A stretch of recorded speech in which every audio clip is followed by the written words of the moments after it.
Boca Grande. I have always been called Boca Grande.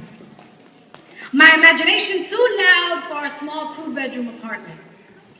My singing solos into the hairbrush too intense.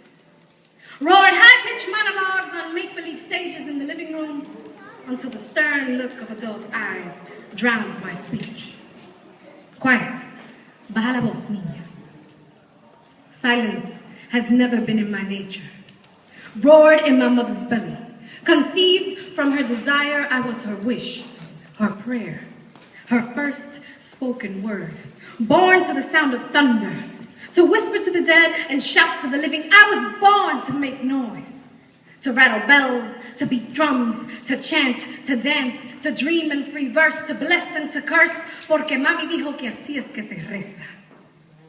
I may be too boisterous for church pillars and Corinthians, but I got the perfect pitch for areitos, powwows, and bembes, and God reassured me she speaks my language. Boca Grande. Wear that title proudly.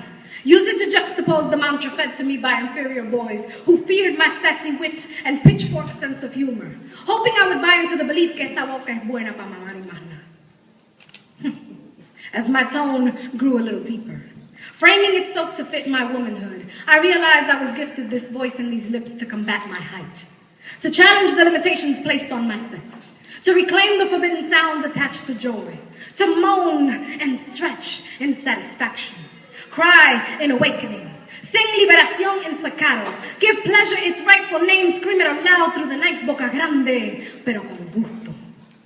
Many have tried to impose silence on what once was born of light, of blare, of uproar, to silence the ancestral voices that surge through my fingers, that form petroglyphs on my fingerprints, that possess my feet, to re-enslave the spirit of la madama, la doncella, la morena, la gitana, that had walked with me since conception, whip them back into submission at the hands of your disapproval. Do you know the sound of freedom?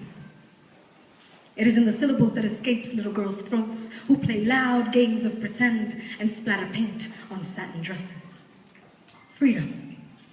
It is in young ladies who are called desobediente y malcria for daring to talk themselves into a new form of existence. Libre. It is in the descendants of Boricua women whose wombs were made barren too soon by government doctors cutting fallopian tubes in the hopes our vocal cords would follow. Libre. It is in the butterflies that grew wings despite Trujillo's attempts at making insubordinate Dominican beauties extinct, ignoring the power of the collective female voice to do more than just soothe babies. Freedom. It is in the hands of clandestine teachers that patiently instruct illiterate campesinos how to curl their soil-stained fingers around the pencil for the first time. Ominira. Libre. It is in the mysteries whispered by Yoruba priestesses that guard sacred songs and rituals of ceremonies until we are ready to receive them. Yes, I am Boca Grande, presenta, hija de Yemayá, and there is no containing the ocean.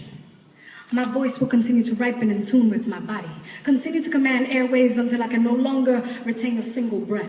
And even then, my spirit will rattle trees and ring bells, and although you may want to dismiss it as just the wind, I will remind you that even she has a name and you will say it. Bring forth the memory of all the women throughout history who have fought to break the sound barrier, who have mended their broken tongues, who will no longer bite their lips, who will be feared by the same social norms and proper etiquette that tried to restrain them, warning them of their delicate reputación.